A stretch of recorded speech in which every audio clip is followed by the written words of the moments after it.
सबक नंबर 9 है हमारा प्यारे बच्चों, पेश का बयान है।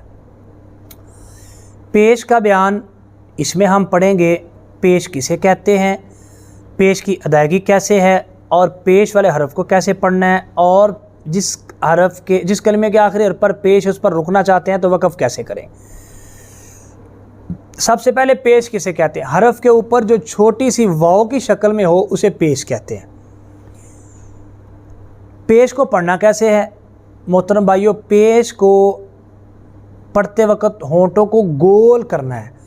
बा पेश बू, ता पेश तू, सा पेश सू, होंठों को गोल करेंगे तो अदायगी सही अदा होगी। इसी तरह पेश वाले हरफ को कैसे पढ़ना है, पेश वाले हरफ को लंबा नहीं करना, झटका नहीं लगाना, मजहूल नहीं पढ़ना। बा पेश बू लंबा करेंगे गलत हो जाएगा, बा पेश बू झटका लगाएंगे तो नहीं सही, गलत है। बा पेश बू, ता पेश तो, सा पेश सो, जीम पेश जो, ये भी गलत है, ये मजहूल है, पढ़ाया जाता है, ये गलत है। पढ़ना कैसे है, होंठों को गोल करना है बिल्कुल, तो फिर सही अदायगी होगी। पहले हरफ लंबा करना है, फिर ज़बर या ज़ेर या पेश जो भी है वो फिर पढ़नी। बा पेश बू, ता पेश तू, सा पेश सू, जीम पेश जू। आगे मशक है, मशक में भी पेश वाले हरफ को गोल होंठ करके अच्छे तरीके से अदायगी करेंगे तो होगी।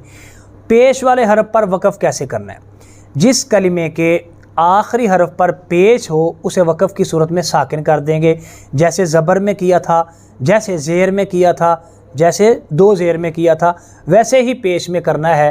रो पेश रू, सीन पेश सु, रुसु, लाम पेश लू, रुसुलु, वक़फ़ रुसुल।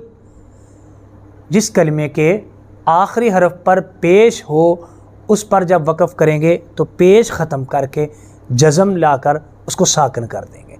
तो ये है हमारा पेश का बयान, और इसमें भी मशक़ करें आप ज़्यादा से ज़्यादा।